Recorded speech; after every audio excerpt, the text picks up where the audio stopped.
Josué, no capítulo 3, no versículo 5 em diante, nós vamos ler a palavra de Deus, Josué capítulo 3, versículo 5 em diante, e vamos refletir hoje, nessa tarde, à noite, em nome de Jesus, sobre uma igreja triunfante. Diga comigo, igreja triunfante.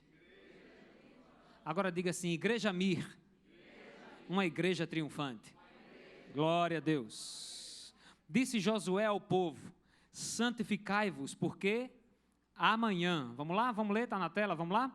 Josué ordenou ao povo, santifiquem-se, pois amanhã o Senhor fará maravilhas entre vocês. Vou ler os demais. E também falou o sacerdote dizendo, levantai a arca da aliança e passai adiante do povo. Levantaram, pois, a arca da aliança e foram andando adiante do povo. Então disse o Senhor a Josué, hoje começarei a engrandecer-te perante os olhos de todo Israel, para que saibam que como fui com Moisés, assim serei contigo. Tu, pois, ordenarás aos sacerdotes que levam a arca da aliança, dizendo, ao chegardes à borda das águas do Jordão, parareis aí. Então disse Josué aos filhos de Israel, chegai-vos para cá e ouvi as palavras do Senhor vosso Deus.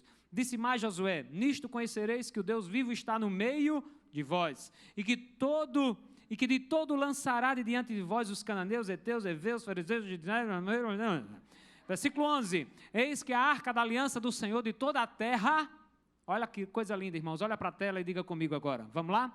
Vejam, a arca da aliança do soberano de toda a terra atravessará o Jordão à frente de vocês. 12. Tomai, pois, agora 12 homens das tribos de Israel, um de cada tribo, porque há de acontecer que assim que as plantas dos pés dos sacerdotes, que levam a arca do Senhor, o Senhor de toda a terra, pousem nas águas do Jordão, serão elas cortadas, a saber, as que vêm de cima, e se amontoarão. 14. Tendo partido o povo das suas tendas para passar o Jordão, levando os sacerdotes a arca da aliança de Deus, diante do povo, e quando os levavam a arca, chegaram até o Jordão, e quando os que levavam a arca chegaram até o Jordão, e os seus pés se molharam na borda das águas, porque o Jordão transbordava sobre todas as ribanceiras todos os dias da cega ou da colheita, pararam-se as águas que vinham de cima, levantaram-se no montão, muito longe da cidade de Adã, que fica ao lado de Sartã, e as que desciam do mar de Arabá, que é o mar salgado, foram de todas cortadas. Então passou o povo defronte de Jericó. Porém, os sacerdotes que levavam a arca do Senhor pararam firmes no meio do Jordão, e todo Israel passou a pé enxuto. Amém, queridos? Essa história nos mostra como Josué inicia o seu ministério, como Josué inicia a conquista da terra de Canaã.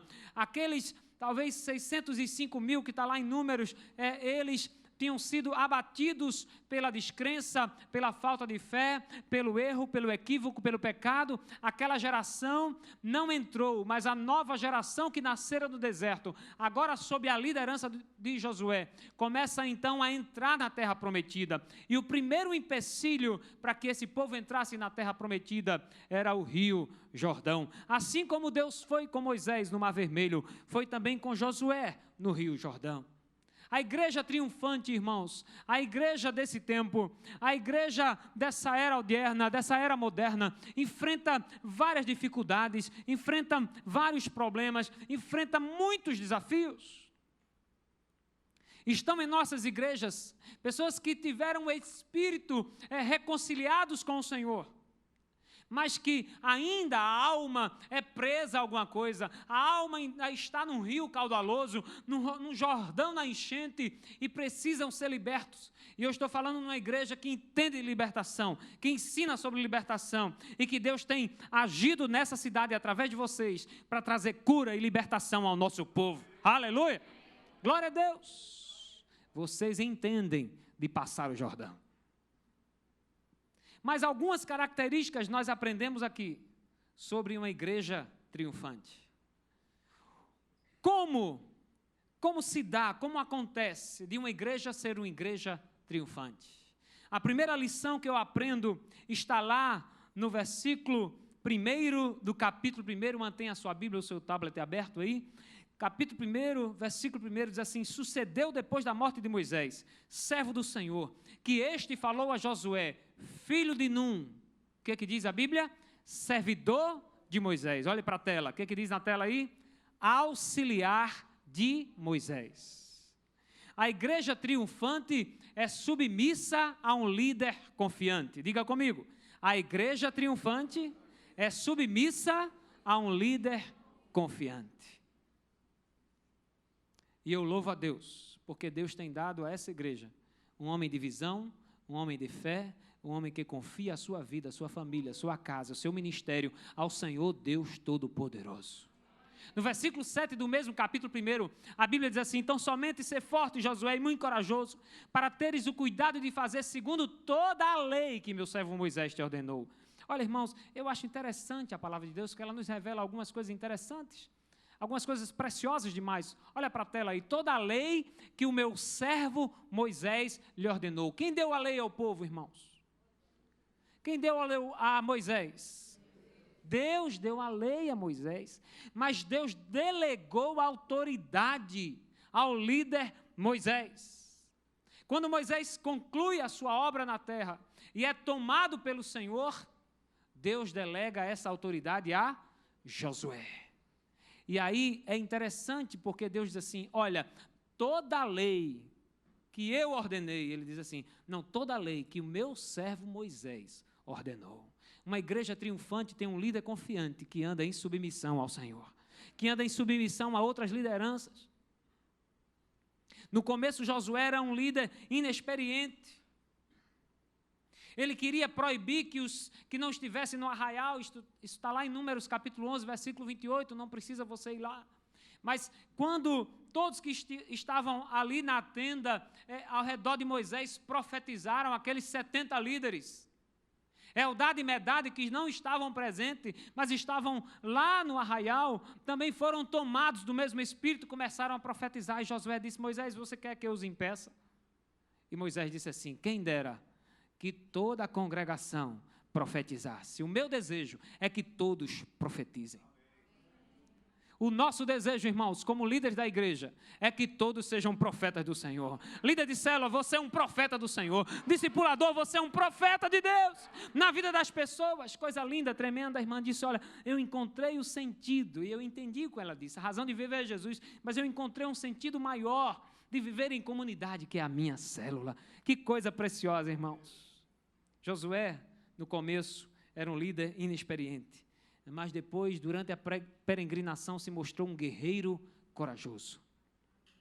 Um guerreiro que, enquanto Moisés determinava, ele estava à frente de batalha, lutando. Todo líder confiante precisa ter guerreiros à frente de batalha lhe ajudando. Líder de célula, você é esse guerreiro dessa igreja. 15 anos hoje, Deus mudou a visão, Deus deu outro rumo, Deus deu uma rota de crescimento, crescimento qualitativo, para chegar a um crescimento quantitativo, e você é o grande homem, a grande mulher, o grande adolescente e o grande jovem que Deus está usando nesse tempo e nessa geração, para uma revolução de amor nessa cidade.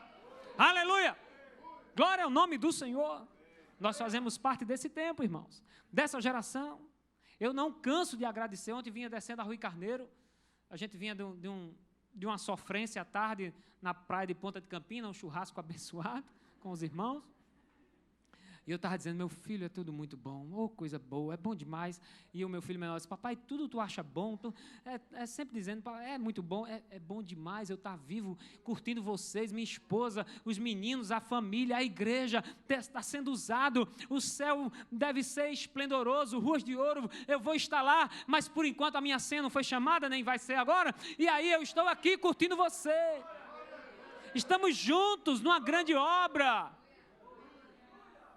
O inimigo chegou e catucou Neemias: ei, desce aí, olha, tem tanta coisa, ó, você está erguendo, vocês são fracos, judeus fracos, não vão conseguir. Neemias disse: ei, eu não vou nem descer para dar resposta, porque eu sou líder de uma comunidade, eu sou líder de célula, eu estou numa grande obra, eu estou construindo, eu estou reconstruindo muros, eu não tenho tempo para perder com nada. Xaralabaramanás. A segunda lição que eu aprendo nesse texto está lá no versículo 14. A igreja triunfante opera em fé. Olha para o versículo 14. Quando, pois, o povo desmontou o acampamento para atravessar o Jordão, os sacerdotes que carregavam a arca foram diante dele. O Jordão transborda, e aí ele dá o... Tendo o povo partido das suas tendas, nessa tradução eu achei melhor, para passar o Jordão. Tendo o povo partido das suas tendas. 3,14, desculpe se eu disse errado aí. Querido irmão, uma igreja triunfante tem que operar em fé. Sem fé é impossível agradar a Deus. Importa que aqueles que de Deus se aproximam tenham fé e creiam que Ele é o quê? Galardoador daqueles que o buscam. Tem alguém buscando ao Senhor aqui? Então você vai receber presente dele em nome de Jesus. A igreja triunfante opera em fé. Diga para o seu irmão, nós operamos em fé. 2 Coríntios capítulo 5, versículo 7 diz assim: porque vivemos por fé e não por vista. Aluguei esse casal ontem aqui, eles contaram o testemunho deles para nós, eu aluguei eles entrando pela madrugada, contando aquilo que Deus já fez na minha vida. Eu ia trazer o pendrive, esqueci, para mostrar umas fotos como eu era bonito, mas agora sou muito mais. Eu só perco, irmãos, na aliança dos pastores, eu só perco para Richard Gere, que nós temos um pastor lá na aliança, que ele é o Richard Gere da gente. Eu só perco para ele. A igreja opera em fé para ser triunfante. Estava lembrando ontem, enquanto conversava com a Rolim e com o Felipe, lembrando, irmãos, de quando eu estava com depressão, com câncer, me tratando, e a minha esposa me empurrava para debaixo do chuveiro, assim, que eu não conseguia nem tomar banho, aquela água parecia uma cachoeira gelada sobre o meu corpo, eu ficava paralisado, enquanto ela dizia, meu filho, vai dar certo, e eu não, né, eu olhei para mim, e fiquei magro demais, e cadê as carnes, as peias começaram a aparecer, eu digo, Jesus amado. E ela, com 25 anos, olhava para mim e dizia, vai dar certo, vai dar certo, vai dar certo, vai dar certo, vai dar certo. Um dia, em março de 2002, quando eu estava na penúltima quimioterapia, ela chegou com um exame e me mostrou um exame. E eu não entendia disso ainda, agora não, agora eu sou médico do Paraguai. Mas na época, pode me consultar que eu passo a receita direitinho. Mas ela chegou para o exame assim, aí eu olhei positivo, eu digo, Jesus, outro câncer, está com câncer, ela estava com nódulo no seio, eu digo, Jesus, Senhor, é muito sofrimento na vida do crente. Irmão, é tanto sofrimento na vida do crente que até vascaíno eu sou, eu e Felipe. Né? Ei, irmão, vocês são flamenguistas? Misericórdia. Que isso? Meu Deus. Meu Deus, falei no dia errado, Jesus, eu nem sabia disso. Irmãos, vamos voltar aqui para o celestial. Misericórdia. Libertação para esse povo, é verdade. Irmãos, na semana de eu casar, 29 anos, donzela, aperreado para casar, orando, Jesus. Queijo do reino, queijo de coalho, e aí, quebrei o dedo na quarta-feira. Você está rindo porque não foi com você? Aperreado, irmão. Digo, Jesus, a minha hora, a minha vez, vai que é tua, Tafarel, glória eu recebo. Quebrei o pé. Entrei na igreja, comprei uma bota Zezé de Camargo Luciano para ficar maior do que ela. E aí entrei com um sapato velho, doendo tudo, irmão. Na lua de mel, a gente se ajoelhou, aleluia, glória a Jesus, agora abençoa, Senhor, a refeição, que a gente ia jantar antes. Irmãos, a luta do crente é grande. 5 anos depois vem esse câncer. Notícias difíceis que você já recebeu e que você vai receber ainda. Porque no mundo tereis, mas Jesus tende bom ânimo. Não desanima, não desanima, não desanima. Tenha bom ânimo no Senhor. Opere em fé. Oh, glória. Aleluia. Terceira lição que a gente aprende, a igreja triunfante busca a direção de Deus e valoriza a sua presença. Versículo 6, e também falou, do capítulo 3, e também falou aos sacerdotes, dizendo, levantai a arca da aliança. Irmãos, eu achei isso fantástico. E o Espírito Santo, que tem misericórdia da minha vida, ainda me mostra umas coisas no texto interessantes. Olha para a tela aí. Levantem a arca da aliança. O que simboliza ou simbolizava para o pessoal da época a arca da aliança? A presença de Deus. Precisa ser levantado para ser mostrado, para ser... Não, irmãos, não precisa. Mas como aquele objeto simbolizava a presença de Deus, ei, levanta a arca para o povo ver Deus. Ao invés de olhar para o Jordão, o povo precisa ver a arca. Ao invés de olhar para o seu problema, para a sua dificuldade, você precisa enxergar o Senhor, a boa mão do Senhor. É certo, irmãos. É certo, eu estava conversando sexta-feira com a nossa ovelha sábado. É certo que a gente se angustia, que a gente vai chorar. É verdade. Mas nós vamos olhar para a arca, vamos olhar para o Senhor. É Ele que vai nos fazer atravessar o Jordão. Amém, queridos? Por isso que os sacerdotes levantaram a arca para o povo ter direção. Diga comigo, o povo precisa de direção. Versículo 11. Eis que a arca da aliança do Senhor de toda a terra passa o Jordão diante de vós. Versículo 17, porém os sacerdotes que o levavam à arca da aliança do Senhor pararam firmes no meio do Jordão. E todo Israel passou a pé enxuto, atravessando o Jordão. Antes de você entrar no problema, antes de você entrar na resolução, você precisa olhar para a arca. Você precisa olhar para a presença. Ela vai adiante de você. E enquanto você estiver atravessando o Jordão, Deus para no meio do problema, para te ajudar, para te abençoar, para dizer, eu estou aqui contigo, igreja. Segue triunfante, 15, mais 15, mais 15, até o Senhor voltar, e será uma grande igreja abençoada, gloriosa, poderosa, ganhando vidas e cuidando bem delas para a glória do Senhor. Aleluia! Glória a Deus! Irmãos, tem mais umas 15 lições, estou brincando. Mas na quarta lição, a igreja triunfante é uma igreja diligente. Diga comigo, diligente. Capítulo 3, versículo 1. De manhã bem cedo. Olhe para a tela. De manhã bem cedo. Glória a Deus que aqui não tem ninguém preguiçoso para trabalhar. Josué levantou de madrugada, convocou o povo se levantou de madrugada para 12 quilômetros de Sitim até as margens do Jordão, caminhar 12 quilômetros logo de madrugada, chegar na margem e esperar o direcionamento de Deus para atravessar o Jordão. Na sua célula, você é alguém diligente. Antes que o povo chegue, você reúne e olha pelas cadeiras. Senhor, quem vai sentar aqui nessa cadeira, enche do teu espírito, cura o outro, manifesta o teu poder nesse dia. Ó Deus, nos dá uma reunião abençoada. Pessoas diligentes vão onde outras pessoas nunca chegarão. Quinta lição que eu aprendo aqui. Versículo 5. A igreja triunfante vive em santidade. E aí eu quero chamar o louvor para dar essa impressão abençoada que nós já estamos terminando.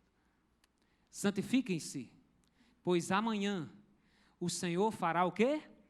Maravilhas entre vocês. A igreja triunfante é uma igreja que busca viver em santidade. Disse Josué ao povo, santificai-vos, porque o quê? Amanhã o Senhor fará maravilhas no meio de vós. Irmãos, por que amanhã? Por que não hoje? Por que não atravessar o Jordão hoje? Por que atravessar o Jordão amanhã? Porque a santificação é um processo. Ide e fazei discípulos. Fazer discípulos é fácil, irmãos? Não.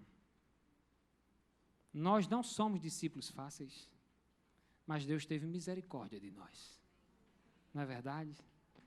Cuidou de nós, tem cuidado de nós, tem nos ensinado. Santificação é um processo. Jesus ordenou fazer discípulos não convertidos. Jesus não ordenou fazer crentes, mas Jesus ordenou que nós ensinássemos as pessoas que cumprissem a sua palavra para ganhar outras vidas, de geração em geração, como diz o salmista. Eu e você visualizando, olhando, percebendo, observando os feitos do Senhor. e passando para a nossa geração. Pessoas que demonstrem ao mundo que há um Deus santo, criador e formador de todas as coisas. E essas pessoas da sociedade, elas vão ver a santidade de Deus através da santidade da nossa vida. Elas vão ver a luz do Senhor através da luz que a nossa vida irradia para elas. Fazer discípulos não é fácil, Igreja Mir. Vocês sabem melhor. Estão me ensinando sobre isso. Eu me reúno com o pastor Ricardo, pergunto ao pastor Franco. O pastor Roberto vai pregar lá na igreja esses dias, em nome de Jesus, se o pastor Ricardo deixar. Se não deixar, ele nem quer ir. É submisso. Fazer discípulo, irmãos, exige aprendizado, assimilação e depois a prática. E isso leva tempo. Abençoado, tenha paciência com aquele que ainda dá um certo trabalhinho lá na nossa célula, lá no nosso discipulado.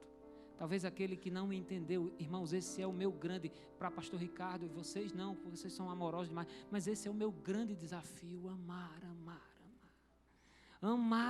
e depois ainda, quando der vontade de pegar no gogó, recuar e amar de novo. A palavra de Deus diz em João capítulo 15, versículo 3, que vocês já estão limpos pela palavra que vos tenho falado. Essa é uma igreja que preza pela palavra. Então há limpeza aqui, não há sujeira. Então há santidade aqui, a separação das coisas que o mundo deseja, mas que eu e você já fomos supridos pelo Senhor e não queremos mais para a nossa vida. E lá em Apocalipse há uma promessa também para aqueles que são santos. Apocalipse 22:14 diz assim: bem-aventurado aqueles que lavam as suas vestiduras no sangue do Cordeiro, para que ele assista ao direito, à árvore da vida, e entrem na cidade pelas portas. Quando a minha senha e a sua for chamada, nós vamos receber um novo nome, vestes celestiais, corpo glorioso. Irmão, por mais que eu e você ame estarmos aqui com a nossa família, conquistar aqui, estar presente agora, nessa sociedade, fazendo diferença, sendo bênção no trabalho, sendo bênção para sua esposa, que aqui só tem marido bênção para a esposa, aqui não tem marido que deixa a toalha molhada em cima da cama, aqui não tem esse marido que dá trabalho, aqui não tem nada disso que deixa o tênis, não existe isso. Não. A nossa missão não é apenas essa. Paulo diz, eu prossigo para o alvo, prossigo para o alvo. E quem é seu alvo? Quem é seu alvo? Quem é seu alvo? Lá atrás, quem é seu alvo, filho? Os jovens dessa igreja, quem é seu alvo? Oh, glória! Jovens dessa igreja, quem é seu alvo? Adultos dessa igreja, quem é o seu alvo? Prossigamos para o alvo pelo prêmio da soberana vocação em Cristo Jesus. Outra lição que eu aprendo nesse texto é que a igreja triunfante anda em unidade. Não atravessou o Jordão apenas os sacerdotes, apenas os levitas, mas todo o povo passou. Até as tribos que já estavam estabelecidas, mas os guerreiros da meia tribo de Manassés, Ruben e Gade, passaram também para ajudar os outros na guerra. E depois voltaram, anos depois voltaram para a sua comunidade.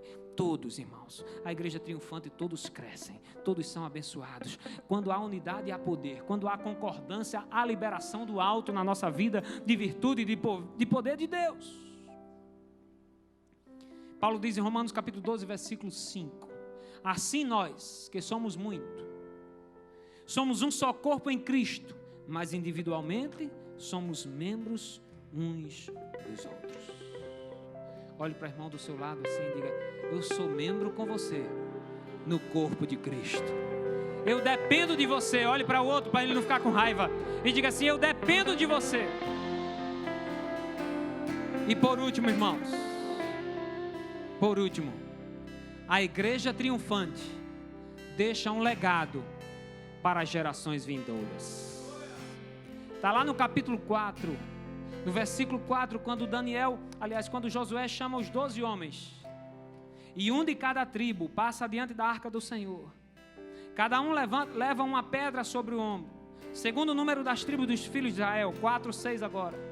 Para que isso seja sinal entre vós, e quando vossos filhos no futuro perguntarem como era a igreja minha 15 anos atrás, Como era a Igreja Mia há 20 anos atrás, há 30 anos.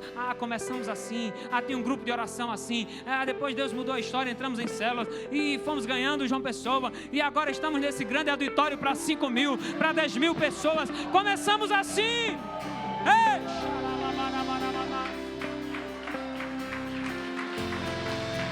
Um memorial para as próximas gerações. Como é feliz o pastor Ricardo, como é feliz o Frankson, o Roberto, os demais líderes dessa igreja, porque os seus filhos estão juntos adorando ao Senhor. Como eu sou feliz, irmãos. O menor não veio porque foi tocar no culto infantil, e o maior hoje brigou com a menina que estava na escala e queria descer para a ceia. E ele disse: não, mas você que está na escala, hoje eu vou com meu pai para a igreja minha e está aqui adorando comigo. 14 anos depois que o médico disse assim: não tem jeito, você vai tomar quimioterapia, 2 a 3 anos, a probabilidade maior é ficar estéril. Faça congelamento de sêmen. E eu fui fazer, mostrei o documento ontem a Gabriela e a Felipe. Fizemos congelamento de sêmen lá em Natal. Isso foi em novembro, antes da quimioterapia. Mas em março, ela chega com aquele exame. Esqueci de contar a história do exame. Voltou agora. Aleluia, obrigado, Jesus. Nódulo no seio positivo. Ela disse: leia direito, meu filho. Beta-HCG. Não sei o que é isso. Eu estou grávida. Eu digo: meu Deus. Caí de joelho, comecei a orar: Senhor, glória ao teu nome, você Pai. O médico ficou preocupado se o menino nascesse com alguma coisa, com algum problema. O problema dele, irmãos, é comer muito, esse mago. Você pode glorificar o nome do Senhor e ficar de pé aí. Fique de pé no seu lugar e adore a esse Deus maravilhoso. Adore a Ele, louve a Ele, celebre a Ele. Você está fazendo 15 anos, isso é só o começo. Isso é só o começo daquilo que Deus está fazendo no meio de nós, no meio dessa João Pessoa, no meio desse estado que as pessoas dizem que é um estado miserável, que é um estado pobre, que é um estado arrasado, mas Deus está suscitando um povo de fé, uma igreja triunfante, uma igreja edificada na palavra para fazer diferença. Aleluia.